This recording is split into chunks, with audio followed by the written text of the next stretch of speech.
Ok. Hoy vamos a ver la parte de serie roja y coagulación. La primera pregunta dice, un analista desea determinar el conteo de reticulocitos en una muestra de sangre. ¿Qué colorante debe utilizar para dicho procedimiento?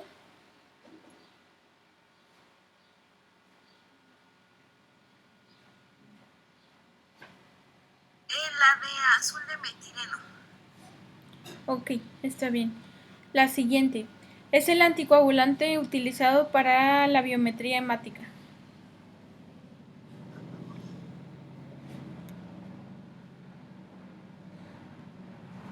La Ok. La siguiente. Un laboratorio procesa muestras de biometría hemática que provienen de comunidades alejadas. ¿A qué temperatura tendrían que estar almacenadas para garantizar la validez del análisis?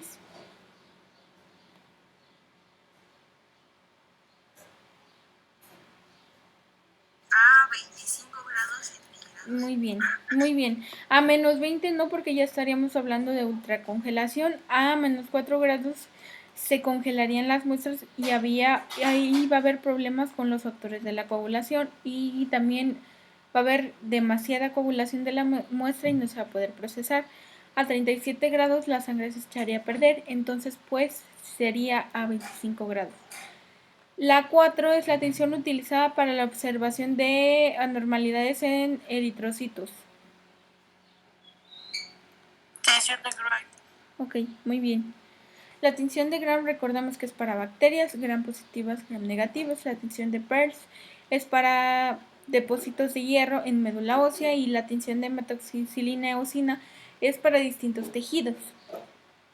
Es el precursor de la línea eritroide que se localiza en la médula ósea y que se caracteriza por tener un núcleo redondo, basófilo y grumoso, y el citoplasma de color grisáceo debido a la hemoglobina y los ribosomas.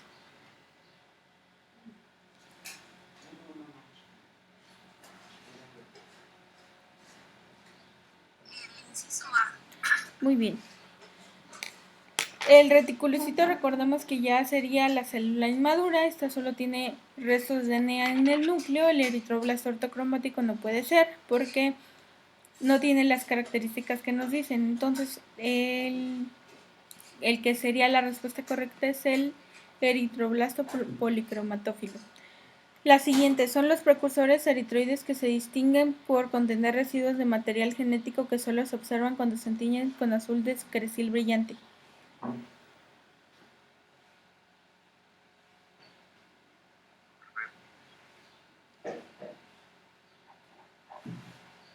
Reticulocitos. Ok, muy bien. La siguiente. Relaciona la columna de la normalidad morfológica con la descripción. Estomatocito.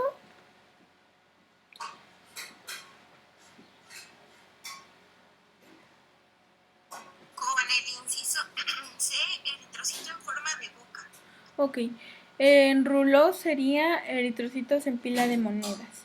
Los drepanocitos en forma de luna y los dacrocitos en forma de pera. Entonces sería la opción D. Sí.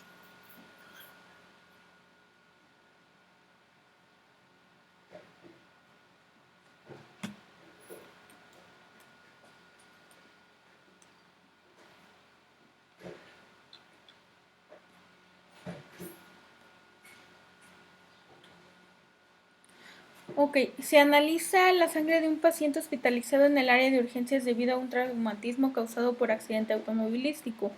Se refiere a que el paciente presenta estallamiento de vísceras, entre ellas vaso e hígado. ¿A qué precursores pertenecen las siguientes estructuras celulares presentes en el frotis sanguíneo?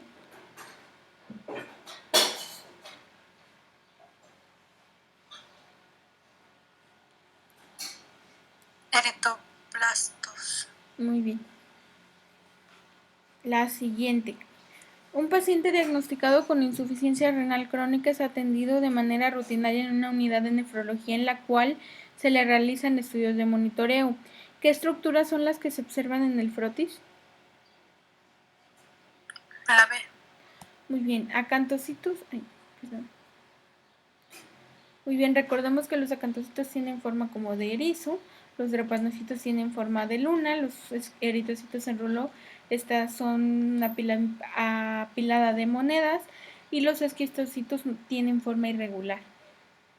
La siguiente, son eritrocitos en los cuales no se observa palidez central y que por lo general tienen un volumen globular medio incrementado.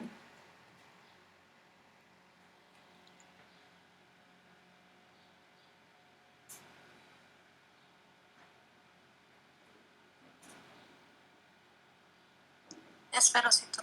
Muy bien. Recordemos que los esferocitos no tienen palidez central porque tienen demasiada hemoglobina y por eso no se les hace la parte central donde debería pasar la luz. Entonces, los acrocitos tampoco son, los macrocitos, recordemos que estos son eritrocitos grandes, y eritrocitos aglutinados pues tampoco son. La siguiente imagen corresponde a las observaciones en un frotis de un paciente en el cual se realiza un monitoreo de falla hepática. ¿Qué estructuras se observan? Conocitos. Muy bien. La siguiente. Son inclusiones de hemoglobina desnaturalizada en los eritrocitos. Se unen a la membrana y se tiñen de color azul intenso con tinción de reticulocitos. El inciso D. Muy bien. Cuerpos de Heinz. Muy bien. Recordemos que los cuerpos de Heinz son hemoglobina desnaturalizada y se van a pegar en la membrana del eritrocito. Los cuerpos de Howell-Jolly van a ser otro tipo de cuerpos. Recordemos que estos son restos de RNA, y los cuerpos de Pappenheimer pues van a estar presentes. Recordemos que este es RNA y este es DNA, y los anillos de Cabot recordemos que es restos del uso mitótico. Una paciente manifiesta falta de aire, malestar general y mareos. Refiere haberse mudado a una nueva población en la cual es más elevada respecto al nivel del mar. Se realiza una biometría hemática y se encuentran las siguientes estructuras. ¿Qué anormalidad morfológica de los eritrocitos muestra? Drepanocitos. Muy bien. Son inclusiones de los eritrocitos que se manifiestan de manera frecuente en pacientes intoxicados por plomo. Son precipitados de RNA que se tiñen como puntos de color azul o morado dentro de los eritrocitos.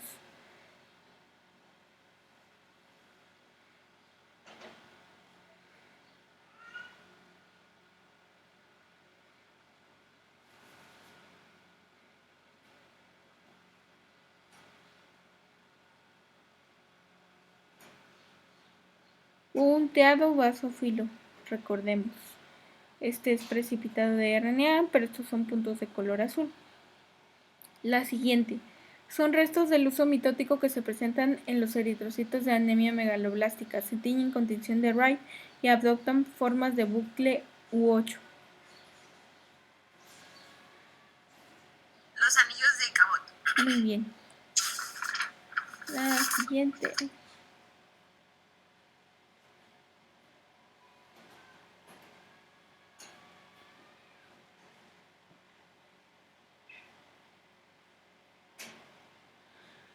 Son los hallazgos básicos para clasificar a una anemia por falta de hierro. El inciso C. La microcitosis, la hipoglobina y la ferritina sérica disminuida, excepto en las anemias sideroblásticas. Muy bien, excelente. Recordemos que la anemia sideroblástica va a estar aumentada, o sea, va a ser lo contrario. Entonces, pues, aquí tenemos que la ferritina sérica va a estar disminuida. La siguiente, una paciente de 85 años acude a servicio médico. Ella manifiesta sentirse cansada, está pálida y con ojeras. Refiere dificultad respiratoria al subir escaleras. El médico solicita una biometría hemática en la cual se obtienen los siguientes resultados. Los eritrocitos son de 1.66, la hemoglobina está de 3, el hematocrito está de 11, el volumen globular medio está de 63.3, el HGM está de 18.1 y el ADE está de 20%. Entonces, ¿qué observaciones se esperarían en el frotis sanguíneo? Recordemos los parámetros que nos sirven para poder interpretar una una anemia. Los eritrocitos nos sirven, la hemoglobina también. Esto no nos sirve de mucho. El BGM, recordemos que es el volumen globular medio. El HGM también, la hemoglobina globular media. Entonces, ¿qué esperaríamos ver en el frotis de acuerdo a lo que nos ponen aquí? Microcitosis e hipocromía. El tamaño de los eritrocitos es chiquito y pues la hemoglobina tiene de 3. Así es, muy bien. ¿Qué pruebas complementarias podrían contribuir a un mejor diagnóstico en este caso?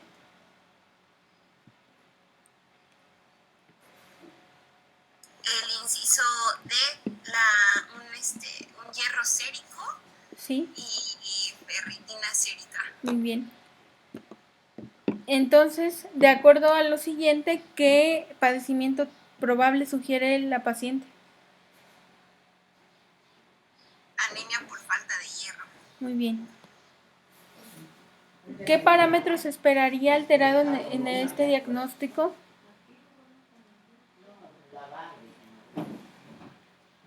La ferritina sérica disminuida. Muy bien. Ok, la prueba de Coombs no sería. Recordemos que si tenemos prueba de Coombs tenemos una anemia por autoinmunidad, que sería destrucción de los eritrocitos por autoinmunidad.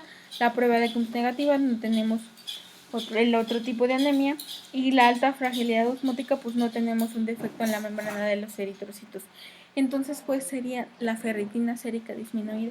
Un tip que les quiero dar, chicas, ustedes si les presentan una historia muy grande, ustedes váyanse a los datos clínicos que les den del paciente. No nos sirve que que Ceneval juegue con nuestra cabeza. Abuela, cállate.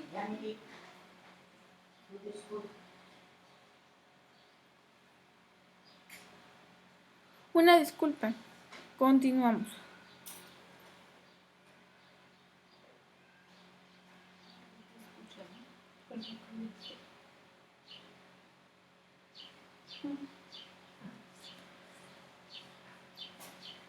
Es la prueba de mayor especificidad para evaluar las reservas de hierro en médula ósea.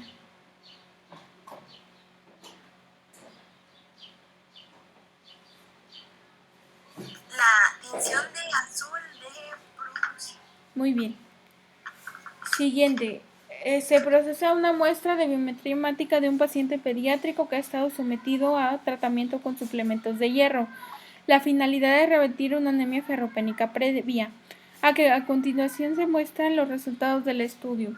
Los eritrocitos los tenemos de 3.2, la hemoglobina de 9.2, el hematocrito de 30.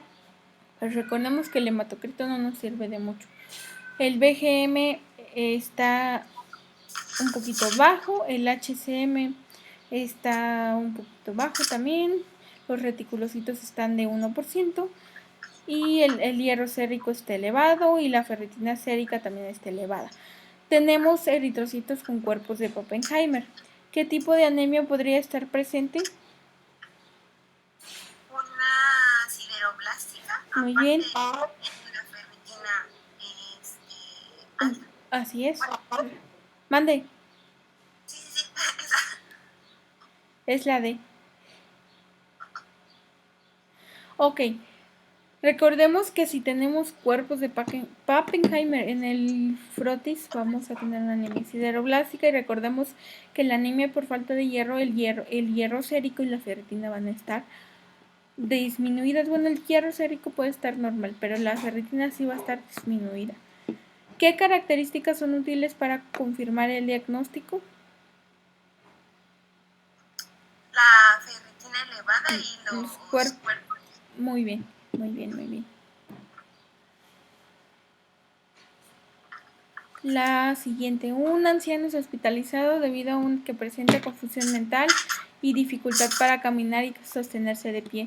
El paciente se muestra además pálido y con un ligero tono amarillento de la piel y mucosa. Se realiza una biometría hemática y se obtienen los siguientes resultados. Los eritrocitos los tiene de 2.2, la hemoglobina de 8.5, el BGM de 121.6, el HGM de 38.3, el ADE de 18 y los reticulocitos de 1.8. ¿Qué diagnóstico preliminar puede darse?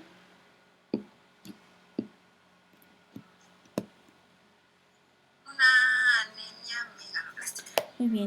Muy bien porque el BGM y el HGM están aumentados y recordemos que en BGM y HGM están aumentados. ¿Qué pruebas complementarias se recomendarían en este caso?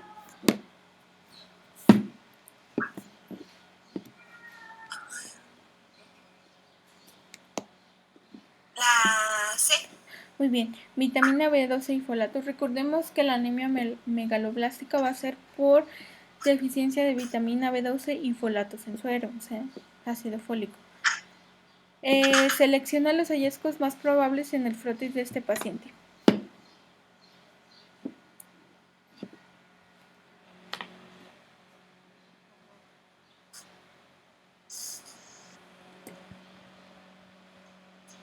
El inciso B. Muy bien. La macrocitosis, los cuerpos de Hawley y los neutrófilos segmentados.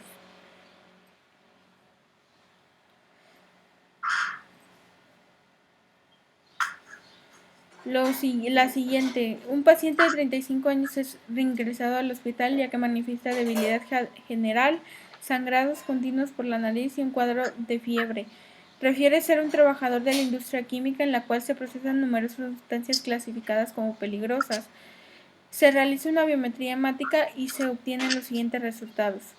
Los eritrocitos los tiene de 2, la hemoglobina de 5.2, el hematocrito de 25.1, el BGM de 88.2, el HCM lo tiene de 26.7, los reticulocitos los tiene 0.5, los leucocitos de 2.8 y las plaquetas de 23 y escasos dacriocitos y codocitos.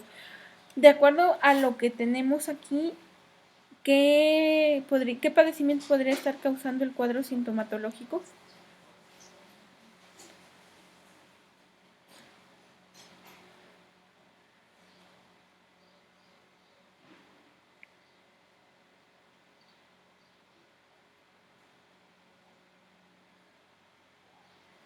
Recordemos que en anemia amplásica lo que va a disminuir primero son las plaquetas.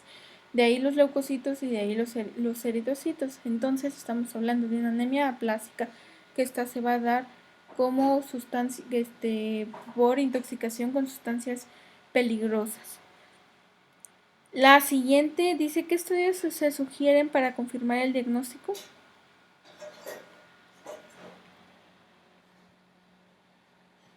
Un aspirado de médula ósea. Muy bien, para ver la proliferación, si está proliferando bien las células que les acabo de mencionar, los leucocitos, las plaquetas y los eritrocitos, si están proliferando de buena forma, entonces para ver la cuenta de cada uno de ellos. ¿Qué reactivo se reutiliza para la inducción de drepanocitos? Metabisulfito de sodio. Muy bien. Una paciente que reside en la Costa Grande de Guerrero manifiesta falta de aire, adormecimiento en extremidades y hormigueo al viajar a la Ciudad de México. Se realiza una biometría hemática en la cual se observa un frotis en el que se encuentran eritrocitos en forma de media luna. ¿Qué padecimiento tiene la paciente? Una anemia falciforme. Muy bien. La siguiente. ¿Qué prueba rápida ayudaría a confirmar el diagnóstico? Ah, no, perdón. Sí. Sí, esa. A ver. Inducción de drepanocitos. Recordemos que la inducción de drepanocitos se hace con metalbisulfito de sodio. Y si hacemos una electroforesis, ¿qué tipo de hemoglobina vamos a encontrar aquí? ¿La alfa? No. Ay, no me acuerdo. Hemoglobina S. Ok. Eso de lo de la electroforesis, estudienlo bien para en el examen viene.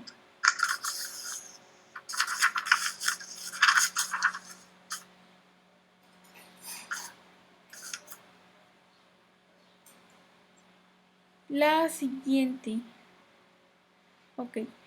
Una paciente refiere dolor abdominal intenso, es tratada con ibuprofeno para calmar el dolor y la inflamación.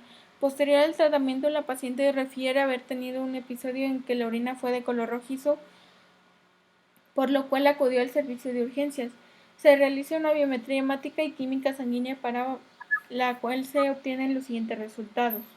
Los eritrocitos son de 2.8, la hemoglobina de 9.7, el hematocrito de 30.1, el BGM de 108, el HCM de 37.5, los reticulocitos están de 4.5, tenemos células inmaduras aquí, la bilirrubina indirecta de 24.7, 27.4, las transaminasas, las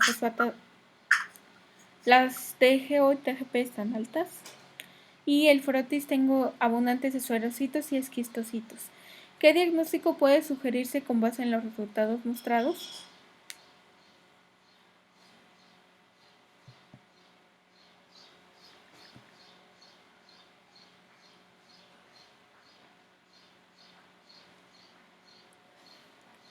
Recordemos que si tenemos una anemia hemolítica, los parámetros de función hepática van a estar alterados. Entonces, pues, tenemos que la bilirrubina está alta, las transaminasas está alta, y en el frotis encontramos esferocitos y esquistocitos. Estamos hablando de una anemia hemolítica. ¿Qué estudios complementarios se recomiendan para este caso? ¡Ámbar, cállate!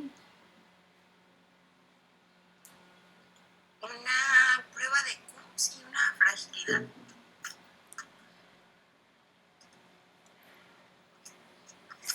Sí.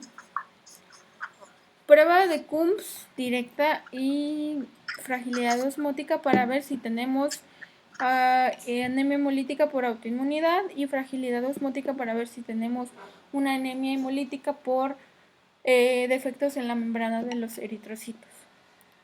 Es la prueba recomendada para evaluar la esferocitosis hereditaria.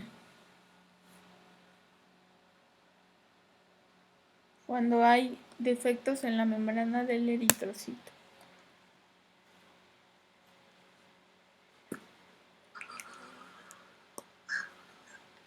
Fragilidad osmótica. Porque recordemos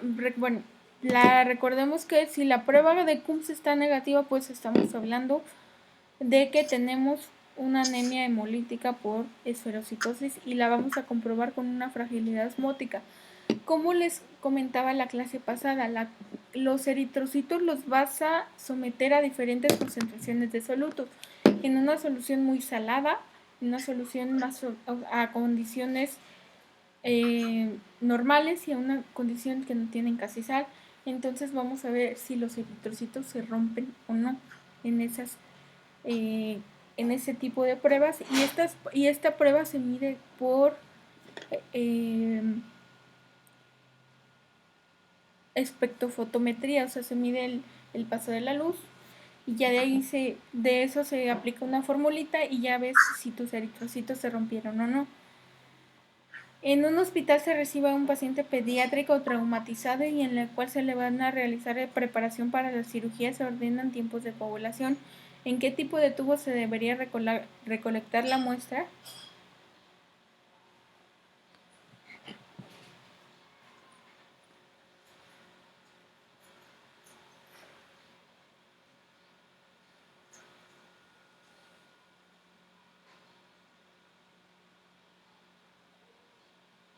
Hola. Ay. ¿La B? Es la, ajá. Ok. Sí les preguntan de algunos tipos de tubos y en qué orden los tomarías. Y ahorita los vamos a ver un poquito más a fondo. Un paciente acude al laboratorio debido a la presencia de hematomas y sangrado continuo por la nariz. Se realizó un tiempo de sangrado por técnica de Ivy, en el cual se determinó un tiempo de sangrado de 7 minutos. ¿Qué prueba complementaria se recomienda para definir el diagnóstico? Una cuenta de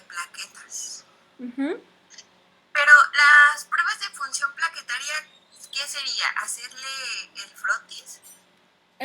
No, Eso de aquí prueba de función. mm, lo de función plaquetaria, o sea, ya hiciste el tiempo de sangrado de IV es para evaluar la función de las plaquetas. Recordemos que es un tiempo de coagulación y aquí obtuvimos un tiempo de coagulación de 7 minutos. Entonces, lo que vamos a determinar para complementar el diagnóstico serían las determinaciones de factores de la coagulación, o sea, determinar TP y TPT y pruebas de función plaquetaria que serían cuenta de plaquetas, pero ya sería ya a nivel molecular. Ah, ok.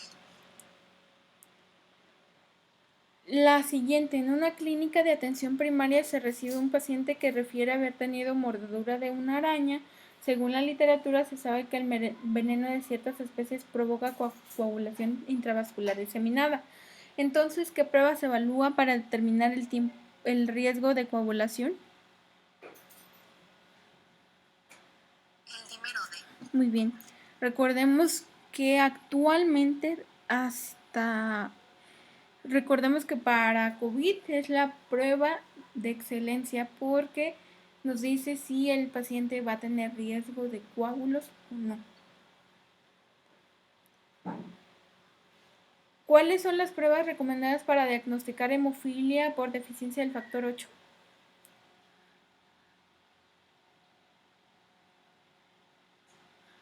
Sería el tiempo de trombina y dímero D.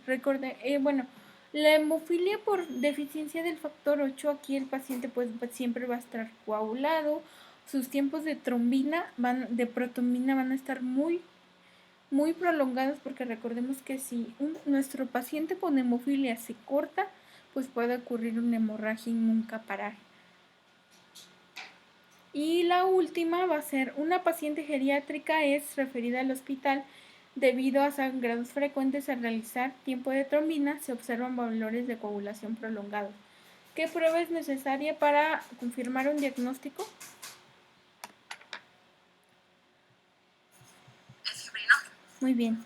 Recordemos que el dímero D es un producto de degradación del fibrinógeno. Y no sé si tengan alguna duda, alguna pregunta sobre la clase pasada.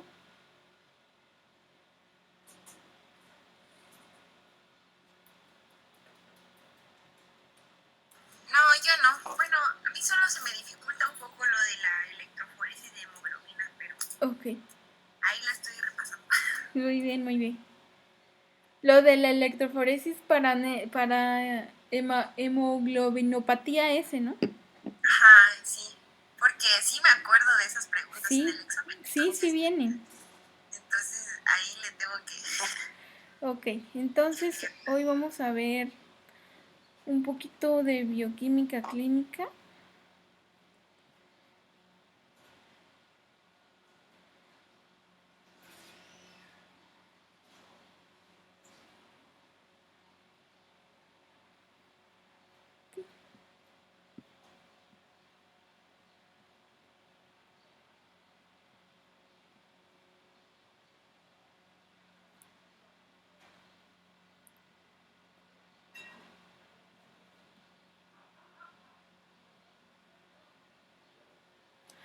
Hoy vamos a ver bioquímica clínica, vamos a ver la parte de la recolección de muestras sanguíneas, que a veces les pueden llegar a preguntar un poquito en qué orden voy a tomar una muestra, en qué tubo va tal muestra que tomé en distintas circunstancias, función hepática, función renal, metabolismo de glucosa, función pancreática. Función cardíaca, también les voy a explicar un poquito acerca de los marcadores cardíacos, lo que es eh, las trombinas y CK, CKMB y que se pueden complementar con algunos estudios de la función hepática. También vi que venía una parte de gasometría y vi que venía una parte de electrolitos y también vi que venía una parte de desequilibrio hidrolítico, que vi que venía hipercalemia y hiponatremia también venía.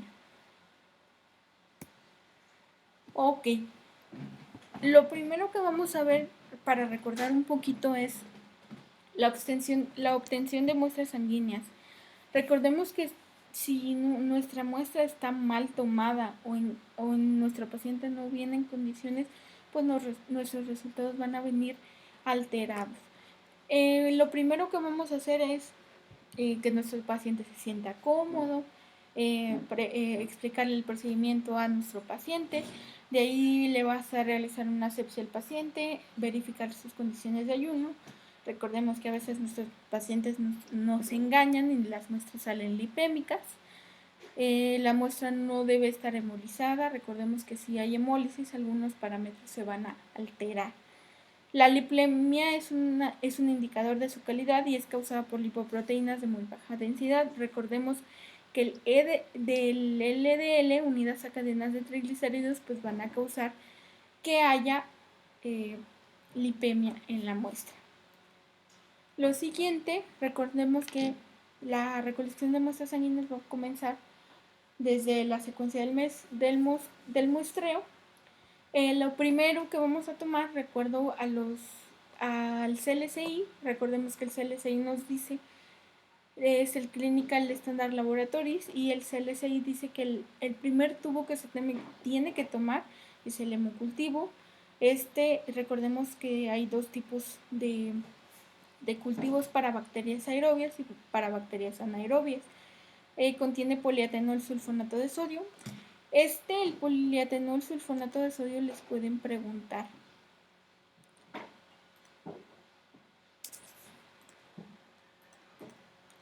El poliatenol sulfonato de sodio les pueden decir, pues, qué anticoagulante debe de tener un hemocultivo. Les pueden poner SPS o poliatenol sulfonato de sodio. Se toma en primer lugar y el volumen es de 10 mililitros. A veces se recomienda tomar una muestra de purga para que el cultivo salga mejor. Y entonces pues se recomienda hacer un purgado de la vena. El siguiente que vamos a tomar es el tubo celeste. No es el tubo azul, chicos, es tubo celeste. Es en pruebas de coagulación y tiene citrato de sodio como anticoagulante y se toma en segundo lugar. Recordemos que tenemos que llenar el volumen indicado por el fabricante para que tenga las condiciones favorables para un buen resultado. Lo siguiente que vamos a tomar es el tubo dorado o el tapón rojo. Aquí vamos a hacer pruebas de química sanguínea, de serología, de hormonas, de inmunología. Es muy práctico y el tubo, la diferencia entre cada uno de ellos, el tubo seco sin anticoagulante, no tiene anticoagulante, solo está rociado con un poquito de anticoagulante en las paredes, pero no tiene en sí anticoagulante. El tapón dorado, la diferencia que vamos a ver en él es que tiene un gel separador para acelerar la coagulación y sea más rápido la separación del suero.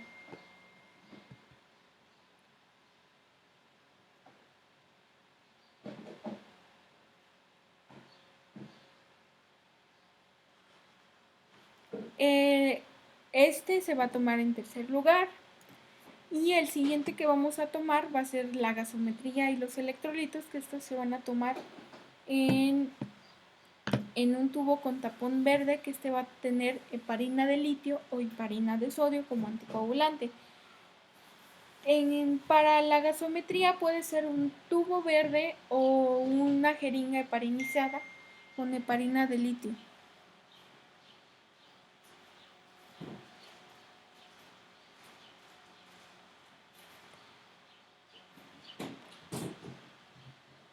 Okay. La siguiente, recordemos que para la gasometría debe ser sangre arterial, no venosa, pero para los electrolitos es sangre venosa. La siguiente es la secuencia de muestreo. Permítame tantito, chicos, si gustan tómense 5 minutos para tomar agua o algo. Ok, gracias.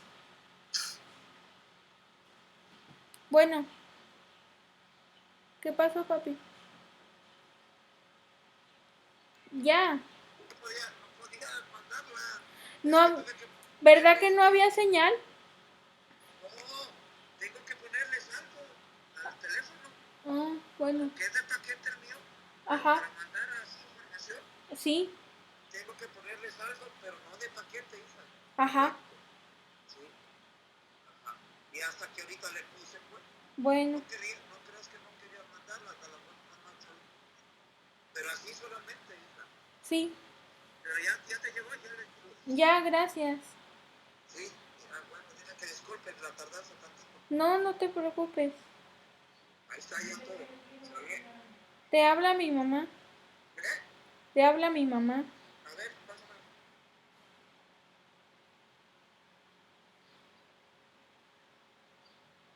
Bueno.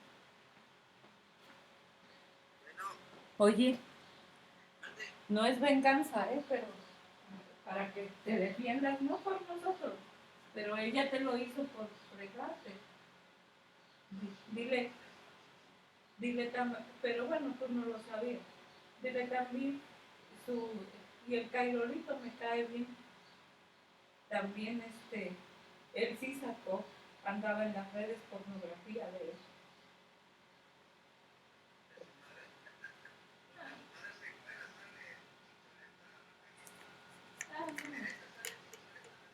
No, sí, y haciendo otras cosas.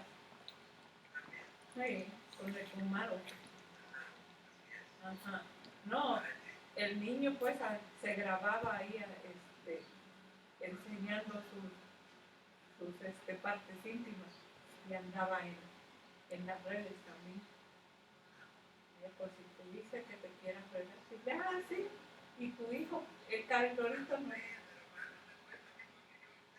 Es que no. Pues eso ya ti. No, pues sí, pero pero sí andaba. Eso ya tiene mucho, ya tiene como todavía vive. No, se acababa de pasar, no, se acababan de pasar allá este 18 de marzo, cuando pasó eso. Uh-huh. Uh-huh. Uh-huh. Ajá.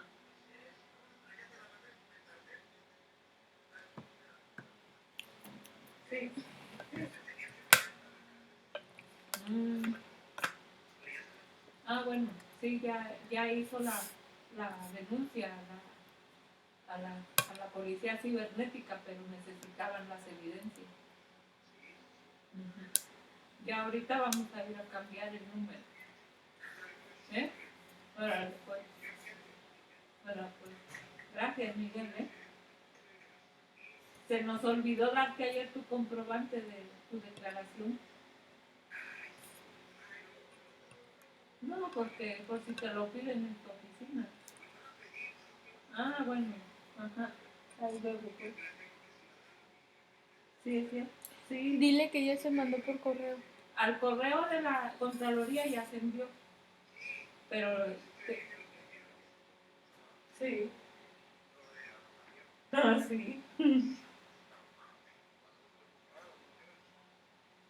Pues, ya ves, tú a tus años la regamos, a nuestros años. No, ni modo, tú sigue tu vida. Dile que ya vaya. Ya como si nada. Dile que ya vaya porque estoy no pasa clases. Nada. Dile. Ahora pues, sale. No, a ti. Bye. Bye. Adiós, pa.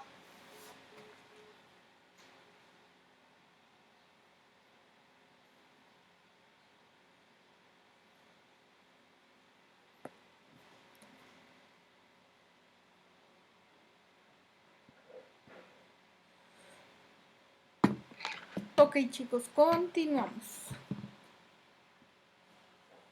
El siguiente tubo que vamos a tomar es para biometría hemática, para frotis sanguíneo, para biología molecular y estudios en sangre total.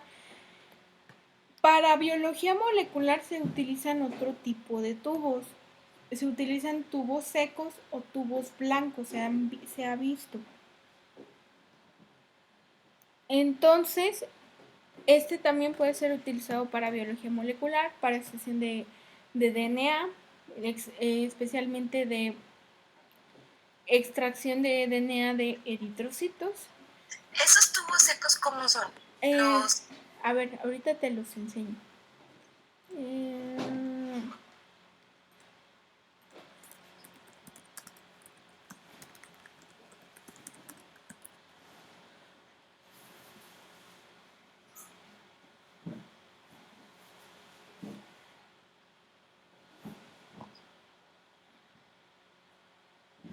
Son como estos.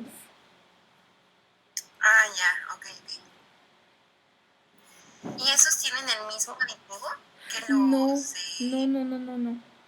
No son de otro tipo, pero desconozco, pero en biología molecular, este es para ARN, pero también hay para ADN. Este va a conservar el ARN, este es para ARN, por conservar. Este va a estabilizar la muestra porque recordemos que el ARN se degrada más rápido y pues las condiciones son un poquito más especiales. Ah, ok, no los conocía esos. Ok. Los más comunes pueden ser estos también. Este es para carga viral. Se llaman tubos PPT.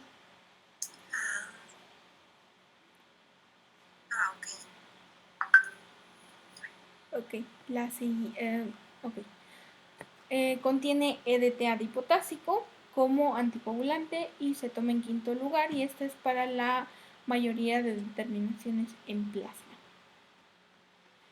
El siguiente tubo que tenemos es el para glucosa lactato en plasma. Este tubo es tubo con tapón gris, tiene fluoruro de sodio como anticoagulante y no importa el orden, siempre que sea después de los anteriores. O sea, si ya tomamos hemocultivo, tubo con citrato, tubo rojo, tubo dorado, tubo verde y tubo lila, que sea después de esto.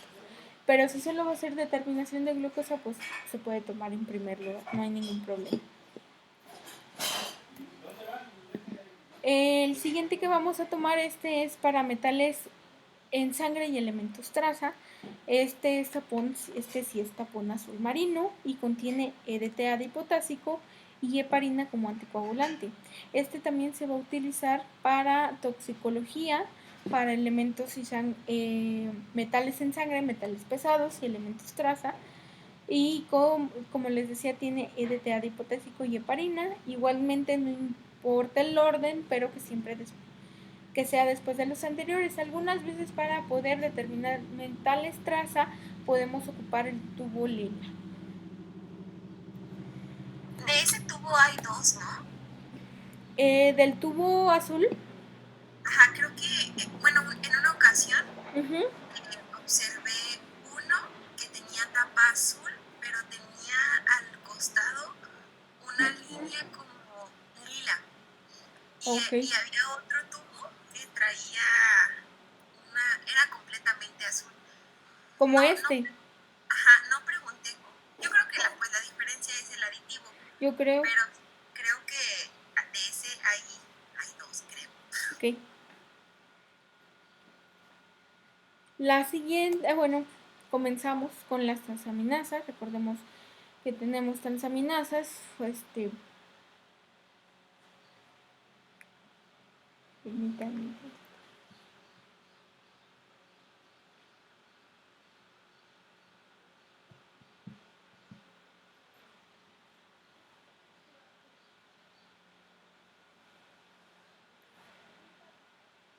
Tenemos alanina y aspartato aminotransferasas.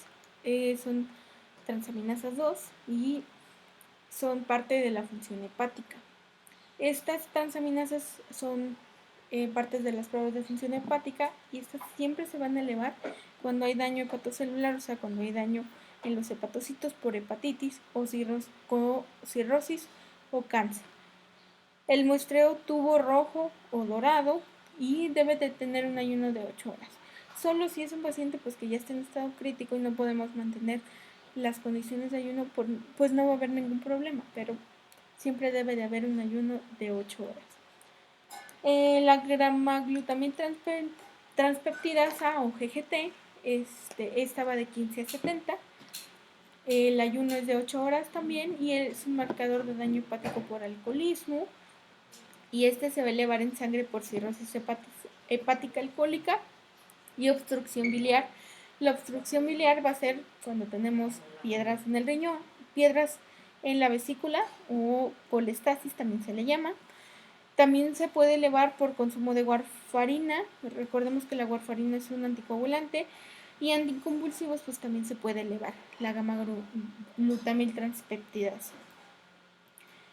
La fosfatasa alcalina o ALP va de 60 a 300 unidades sobre litro. El ayuno es de 8 horas también. Este es un marcador de daño hepático y óseo, y se eleva en sangre por colestasis intrahepática y extrahepática y por desequilibrio óseo. GGT y fosfatasa alcalina van de la mano. O sea, siempre si te mandan a hacer algún estudio por fosfatasa alcalina y gamma-glutamil transpeptidasas, siempre va a haber esa correlación. O sea, siempre se debe comparar para confirmar el daño hepático. Las proteínas totales van de 6 a 8 gramos sobre decilitros. Va a disminuir en casos de falla hepática severa, o sea, cuando ya no hay tenemos un cáncer muy severo o una cirrosis muy avanzada. Aumentan en deshidratación, y la principal proteína es la albúmina, que la albúmina va a ir de 3.5 a 5.4, y también se determina con globulina. Se determina la relación a albúmina-globulina. Recordemos que aquí se debe de aplicar una pequeña formulita. Esta pequeña formulita pues va a determinación entre la albúmina y la globulina. O sea, siempre debemos de tener los valores de la albúmina y los valores de la globulina. La bilirrubina, tenemos tres tipos de bilirrubina: bilirrubina total, bilirrubina directa, bilirrubina indirecta, y la bilirrubina total es la suma de estas dos, la bilirrubina indirecta y la directa. La bilirrubina total va de 0.4 a 2, la bilirrubina indirecta va de 0.1 a 0.5, la bilirrubina indirecta es menor a 1.2. Esta recordemos que va a aumentar en casos de colestasis, hepatitis y anemia hemolítica. Recordemos que la bilirrubina se degrada, se puede ir a las vías urinarias y complementarse con un ego. Recordemos que si hay bilirrubina en la orina, o sea, recordemos que se ve de un color como entre cobre y amarillo pardo, que se podría decir, y el resto de la función de las pruebas de función hepática. Recordemos que cuando estamos bebés, los valores altos son normales, porque recordemos que la producción de eritrocitos en un neonato es mayor a la producción de un adulto. Entonces, pues, los valores de bilirrubina son altos. El LDH o lactato deshidrogenasa va de 135 a 240. Es un marcador poco específico, pero el lactato deshidrogenasa se va a utilizar en pacientes con cáncer. El lactato deshidrogenasa lo que va a hacer es, como hay demasiada proliferación celular en el cáncer, lo que va a pasar es que el LDH, como es lactato, pues hay inflamación de las células y están proliferando, y por eso va a aumentar en casos de hepatitis y cáncer. Se incrementa en todo tipo de procesos neoplásicos, como les decía, y la hemólisis. Aquí les hacen una pregunta bien importante, que si en una determinación de lactato deshidrogenasa mi muestra estaba hemolizada. La hemólisis va a afectar la determinación de este parámetro y también a las otras enzimas hepáticas, porque recordemos que lo que va a hacer nuestro hígado, recordemos que el hígado es la filtración de sangre, y si nuestro hígado falla, van a fallar si está hemolizada, pues no va a haber buena determinación, y pues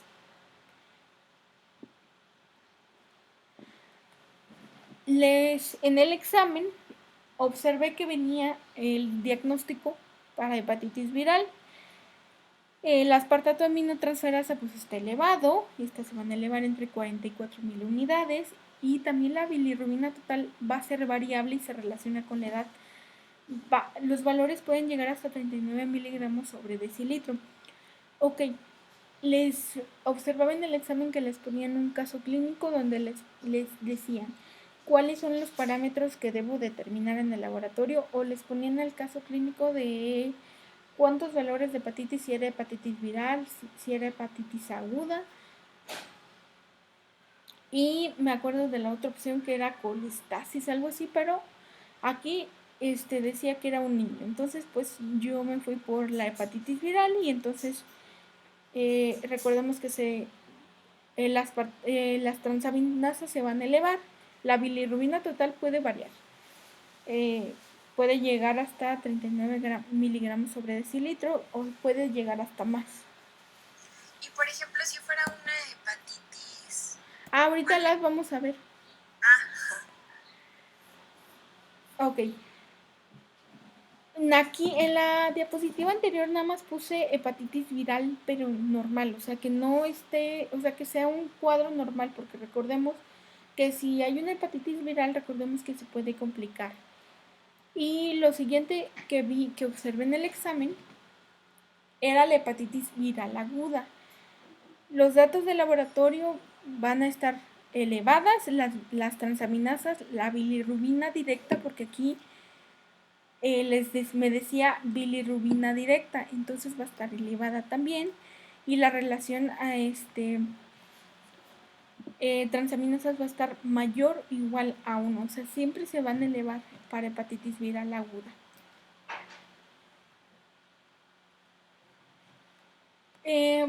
También observé en el examen que venían los patrones electroforéticos para cirrosis hepática. Va a estar una disminución de todas las proteínas sintetizadas por el hígado, fundamentalmente de la albúmina, y aumento de la banda de las inmunoglobulinas. Recordemos que en las mucosas vamos a producir IgA, y de origen digestivo, unido a la síntesis importante de inmunoglobulinas como consecuencia del material genético procedente del tubo digestivo. Aquí les puse un cuadrito donde si les llegaran a preguntar de los patrones electroforéticos de la bilirrubina, siempre va a disminuir fundamentalmente la albúmina, y la inmunoglobulina IgA siempre va a estar elevada, ¿de acuerdo?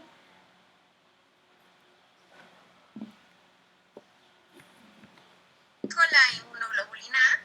Sí, inmunoglobulina A. Ok.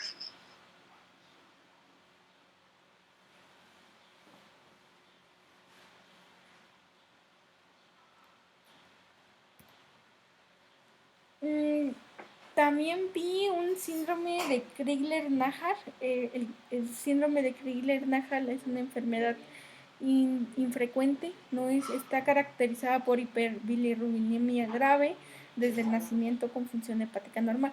O sea, las proteínas, la función hepática aquí va a estar normal. Lo que va a estar alterada son las bilirrubinas, y aquí lo que puede ocasionar es un queníctero a cualquier edad, y se debe a un déficit total de una enzima que se llama UDP gluconil transferasa, causada por mutaciones de los exones de un gen que se llama UGT1A1. Y lo que les preguntaban aquí, que se aumentaba, aumento de la bilirrubina no conjugada y función hepática normal. Si les preguntan qué se aumento de la bilirrubina no conjugada y función hepática normal, ¿sale?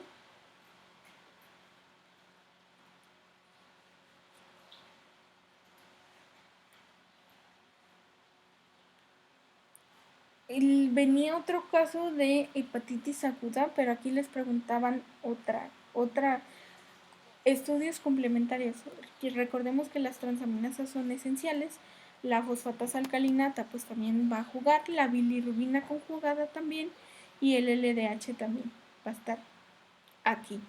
Lo que vamos a agregar aquí es bilirrubina conjugada, fosfatasa y LDH. Les preguntaban el diagnóstico para colistasis. La colistasis es la obstrucción de los conductos biliares, causando así cálculos biliares. Bilirrubina total, transaminasas, fosfatasas alcalinas y GGT, gamma-glutamina transfeptidasa. Este es un cuadro común de colistasis, o sea, es diagnóstico por laboratorio para colistasis o cálculos biliares en la vesícula. En el perfil de lípidos lo que vamos a encontrar son los triglicéridos, las proteínas de alta densidad, de baja densidad, las lipoproteínas. Entonces, recordemos que los triglicéridos es la molécula esencial del cuerpo humano para sintetizar diferentes cosas, pero los triglicéridos deben de estar en un parámetro sano, menor a 150 miligramos sobre decilitro y ayuno de 12 horas. Se utilizan para predecir riesgo heterogénico. Riesgo heterogénico es la acumulación de triglicéridos en las arterias y se va cerrando la luz de las arterias y venas. Si se elevan, deben evaluarse con otros factores de riesgo como hipertensión y diabetes, y su muestreo va a ser en tubo rojo o dorado. El colesterol total va a ser menor a 200 miligramos sobre decilitros. Si te van a tomar un perfil de lípidos, debes de ir con ayuno de 12 horas. El colesterol total determina un probable riesgo de enfermedad cardiovascular. Este es el colesterol de alta densidad. Este es High Density Lipoproteins, que está unido a lipoproteínas de alta densidad. El colesterol LDL, Low Density Lipoproteins, este debe estar de menor a 100 miligramos sobre decilitros y representa mayor riesgo de acumulación de vasos sanguíneos.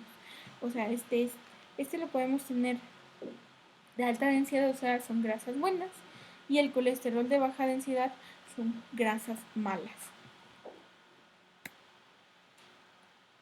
Les preguntaban en su examen de la hipertrigliceridemia familiar. La hipertrigliceridemia familiar se concentra por concentraciones altas de triglicéridos en ayunas sin una causa secundaria neta, o sea, siempre va a haber triglicéridos altos. Y las lipoproteínas de baja densidad van a estar bajas, y también las de alta densidad. Por decir, aquí lo que pasa en la hipertrigliceridemia familiar, lo que va a decir es la conversión defectuosa de las partículas con abundante triglicéridos en LDL. A diferencia de la FSHL, no hay incremento de niveles de apotencina B, que es una enzima que ayuda a la síntesis de este tipo de grasas. La deficiencia de lipoproteína lipasa es una enfermedad de rara aparición. Se asocia con episodios de dolor abdominal, síntomas cutáneos y un atraso de crecimiento. La LPL es una enzima esencial para el metabolismo y hidrólisis de los triglicéridos, y que van en consecuencia con un aumento de triglicéridos en sangre. Para la deficiencia de lipoproteína lipasa, los triglicéridos van a subir, las proteínas de alta densidad van a estar bajas, porque recordemos que el HDL bajo pues son proteínas de alta densidad, o sea, grasas buenas van a estar bajas, o sea, no hay, los síntomas son como bolitas de grasa, se pueden decir. Entonces, acumulación de lipoproteínas de baja densidad. La hiperquilomicrenia les preguntaban cuál es la prueba de diagnóstico confirmatorio. Es la medición de actividad de la lipoproteína lipasa en suero o tejido adiposo. Aquí les puse una pequeña explicación. Entonces, lo que va a pasar aquí de las lipoproteínas ricas en triglicéridos, los kilomicrones, y las lipoproteínas de baja densidad, que estas se van a quedar en el lumen capilar y no van a poder ser sintetizadas. Y lo que va a pasar aquí con la hiperquilomicrenia es que va a haber LPL en las células y entonces no va a haber la síntesis necesaria. Entonces, pues, nuestro diagnóstico confirmatorio va a ser la actividad de la lipoproteína lipasa en suero o tejido adiposo.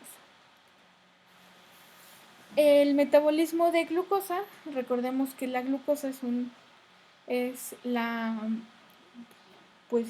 unidad para que nos dé energía. La glucosa debe estar de 70 a 109 miligramos sobre decilitro. Debe ser un ayuno de 8 horas. La glucosa en suero se eleva en pacientes con resistencia a insulina y diabetes mellitus. Se complementa con perfil lipídico y función pancreática, que la función pancreática nada más son dos, amilasa y lipasa. El muestreo se puede hacer en tubo gris o rojo, o sea, si nuestra muestra no se va a procesar de inmediato, se puede tomar en tubo gris, pero si se va a procesar de inmediato, en tubo rojo. Se conserva hasta por 3 días en refrigeración hasta 4 grados. O sea, la glucosa, como recordemos, es lo que nos va a dar energía y no se degrada hasta en 3 días. Entonces sí se puede tener valores buenos en la muestra hasta por 3 días, a 4 grados. La hemoglobina glicosilada va de 4 a 6%, el ayuno debe de ser de 4 horas. La fracción HB1AC se utiliza como monitoreo de la glucemia en los 3 meses previos. También de esto les preguntan, o sea, ¿qué debo de utilizar como monitoreo de la glucemia para conocer mis valores de glucosa de los 3 meses previos? Pues es hemoglobina glicosilada. Se recomienda determinar 2 o 3 veces al año en pacientes de riesgo y se toma en tubo lila. En tubo lila, ¿por qué? Porque la fracción HB1AC pues solo se ve en sangre total y se añade una solución para alisar los eritrocitos. Esta se puede determinar por turbidimetría o cromatografía.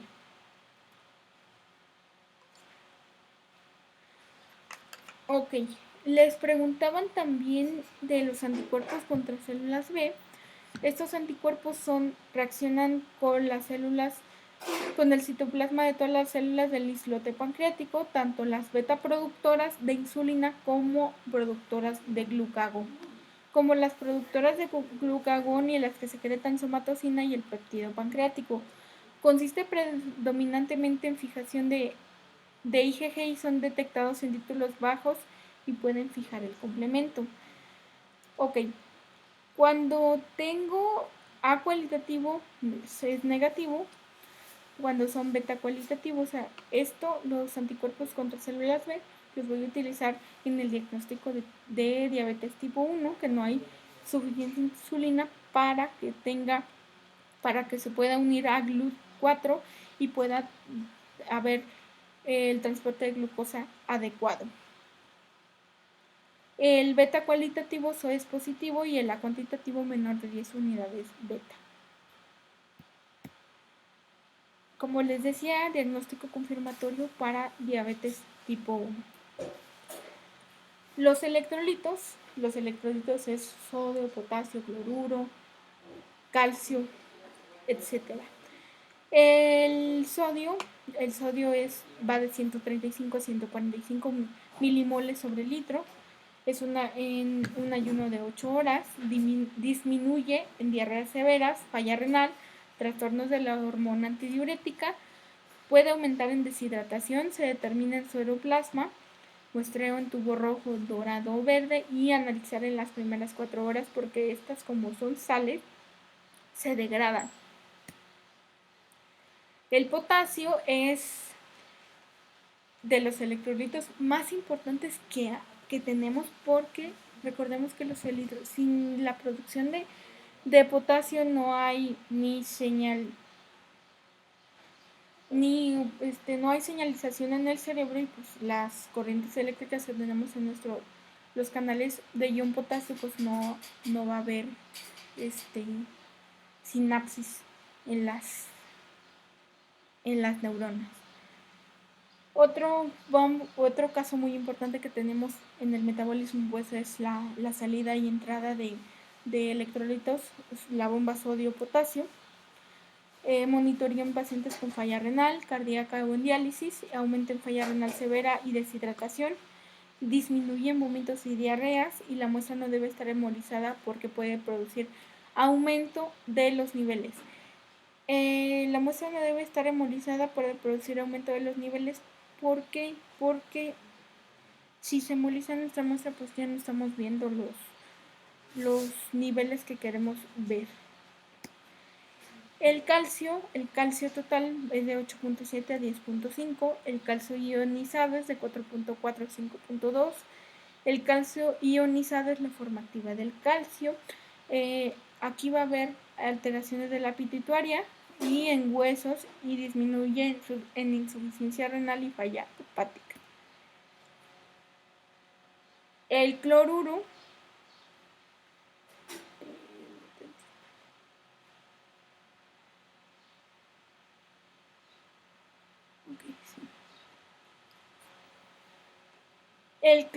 pues va de 101 a 111 miliequivalentes sobre el litro, alterado en trastornos de equilibrio ácido-base, o sea, acidosis metabólica y en acidosis respiratoria, pues el cloruro va a estar alterado. Aumento en deshidratación y falla suprarrenal, y disminuye la falla respiratoria de forma simultánea con el sodio. El cloruro en sudor es útil para diagnosticar fibrosis quística. Anteriormente se utilizaba esta prueba para diagnosticar fibrosis quística en sudor, o sea, se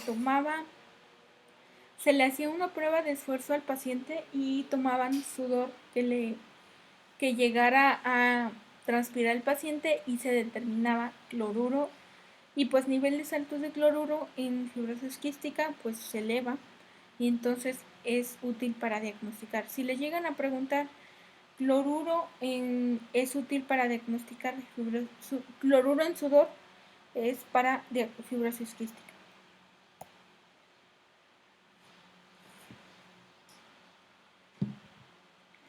Ok. En la hiponatremia es la disminución de la concentración sérica del sodio menor a 136 milimoles, causada por un exceso de agua en relación con los solutos. Las causas más frecuentes son el consumo de diuréticos, la diarrea, la insuficiencia cardíaca y la insuficiencia hepática, la nefropatía y el síndrome de secreción inadecuada de la hormona antidiurética. Ok, la hipopotasemia se define como la disminución del potasio plasmático debajo del 3.5 miliequivalentes. Puede ser reflejo de una pérdida absoluta de iones de potasio y la redistribución de este por su paso al interior de las células. Dentro de las condiciones que producen la hipopotasemia por falta de aporte se encuentran la anorexia nerviosa, perfusión de líquidos sin potasio a pacientes en ayunas y alcoholismo. Algunas sintomatologías que pueden presentar nuestros pacientes es debilidad, astenia, parálisis con hiporreflexia, incluso parada respiratoria por afectación de los músculos respiratorios, randomiólisis es una falla de los riñones, con fracaso renal agudo, hipopotasemia grave y atrofia muscular, que esta es causada por hipopotasemia crónica. Las cardíacas, alteraciones en electrocardiograma, tales como aplanamiento e inversión de algunas ondas T u prominentes descensos de ST, o sea, muy poquita función cardíaca, o sea, se ve disminuida los latidos del corazón.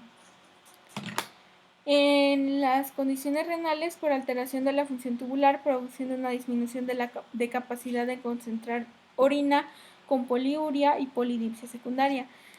En hipopotasemia observé que les ponían algunos de los síntomas, ustedes tenían que decir qué era. Entonces, aquí les puse varios para que los estudien y los relacionen con hipopotasemia.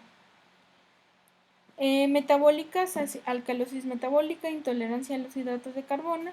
Y para el sistema nervioso central, letargia, irritabilidad, síntomas psicóticos, favorece la entrada de encefalopatía hepática en hipopotasemia grave crónica.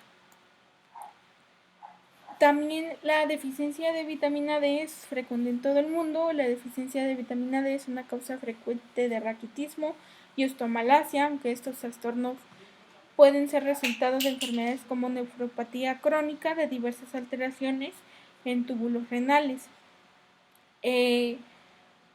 Raquitismo hipofosfatémico, acidosis metabólica crónica, hipoparatiroidismo, ingestión suficiente del calcio en la dieta y trastornos o fármacos que reducen la mineralización de la matriz ósea. Para diagnóstico vamos a ocupar determinación de vitamina D en suero, calcio sérico disminuido y PTH elevada, que recordemos que la PTH va a ser parte del perfil tiroideo. En la función cardíaca vamos a encontrar dos troponinas que son importantes, la troponina I, que va a ser menor a 10, y la troponina T, que es de 0 a 0.1. Se elevan para predecir y confirmar infarto agudo al miocardio. Marcadores de infarto e isquemia cardíaca es el marcador más específico en casos de infarto, la troponina I, y este va a ser mostrar en tubo rojo o dorado. La creatinquinasa MB, o sea, esta significa músculo cerebro, muscle brain, y CK es creatinquinasa nada más. La creatinquinasa es un marcador específico, creatinquinasa MB, porque CKMB lo que va a hacer es, como su nombre lo dice, muscle brain, está muy presente en el músculo cardíaco y, como lo dice, es un marcador específico de infarto agudo al miocardio. CK es específica para lesión muscular y se determinan ambas para evaluar si existe daño cardíaco. Marcadores de falla cardíaca en sangre. El que se va a elevar primero va a ser la troponina, o sea, la troponina se va a elevar al segundo día que ya tenemos el infarto agudo que está ocurriendo. La troponina es la que se va a elevar y esta va a disminuir hasta como el quinto día. O sea, aquí al cuarto día ya empieza a disminuir, pero en el segundo día es cuando va a tener su pico más alto. De ahí la que va a subir también es la CKMB.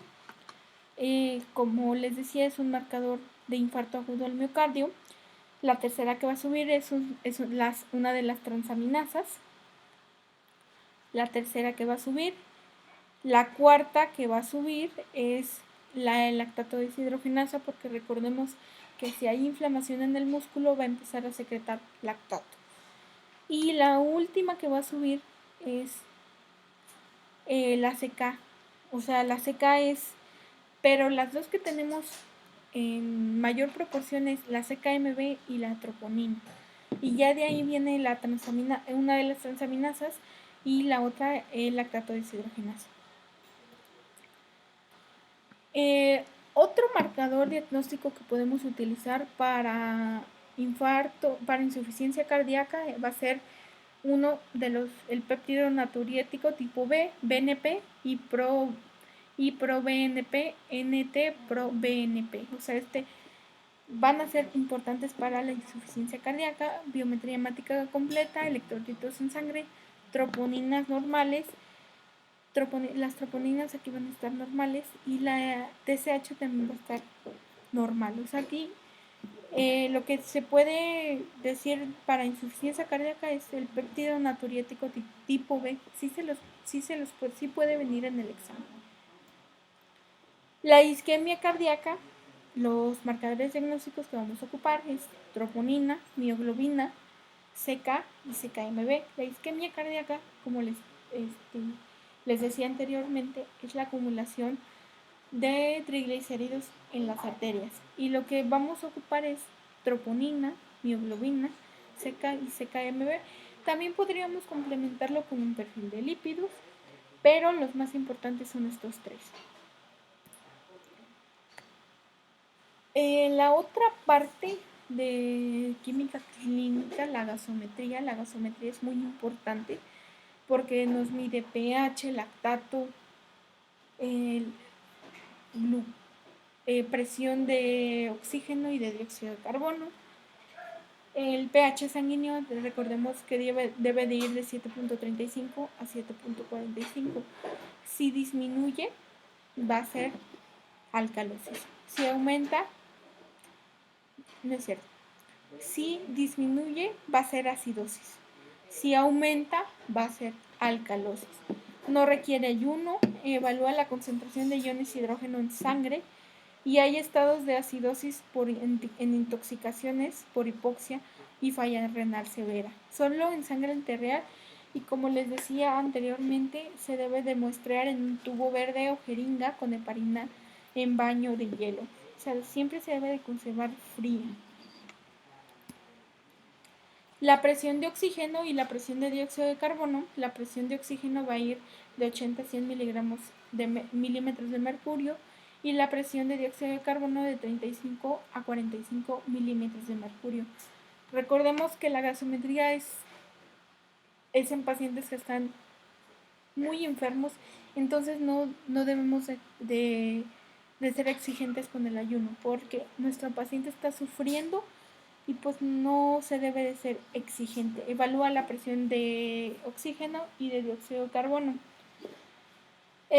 La presión de oxígeno disminuye cuando hay hipoxia por falla respiratoria o falla metabólica y esto incrementa la presión de dióxido de carbono. El bicarbonato va a ser de 22 a 26 milimoles sobre litro. Es un marcador para distinguir estados de alcalosis o estados de acidosis. Incrementan la alcalosis metabólica y disminuyen la acidosis metabólica. ¿Por qué? Porque recordemos que si estamos en estado de alcalosis, nos deben disminuir el bicarbonato para que nuestro cuerpo entre en un estado normal. Y en el otro caso es administrar tantito bicarbonato para poder llegar al estado de neutralidad, se puede decir. El lactato es otra parte de 0.55 a 1.39. Es el marcador para estados de hipoxia, o sea, si hay falla respiratoria. Incrementa en estados de hipoxia y algunos tipos de acidosis. Muestreo en tubo gris. Y lo siguiente. Las causas de acidosis y alcalosis, como les decía, la alcalosis es el aumento del pH, hiperventilación por ansiedad, pérdida de iones hidrógeno por vómitos, déficit de potasio, exceso de bicarbonato circulante, como les decía.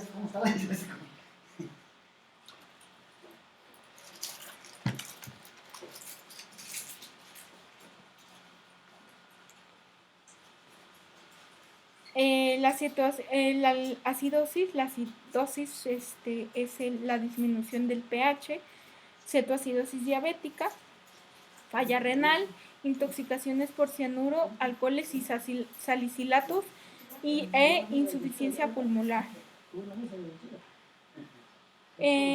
Acidosis y alcalosis, aquí les puse un cuadrito. El pH arterial mayor a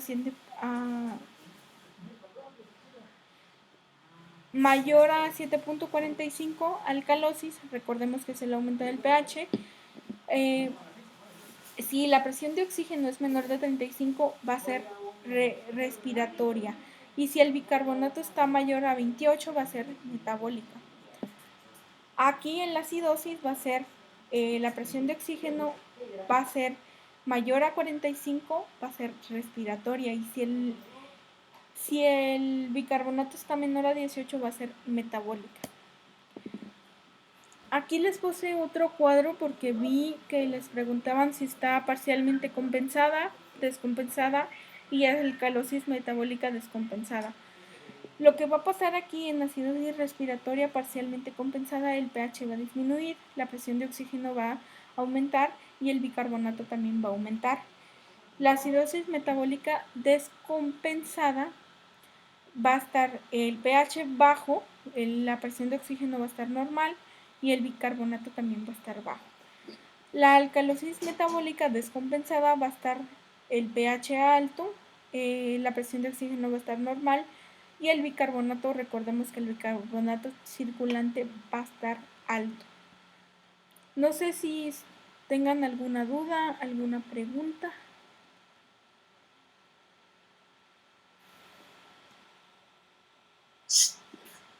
No, ninguna. Ok. Ya envié el cuestionario de química clínica. Entonces, la próxima semana vamos a ver hormonas y pruebas especiales, ¿sale? Nos veríamos la próxima semana a la misma hora, si no hay ningún inconveniente, si ustedes, pero de preferencia avísenme con tiempo para que yo pueda modificar el horario, ¿sale?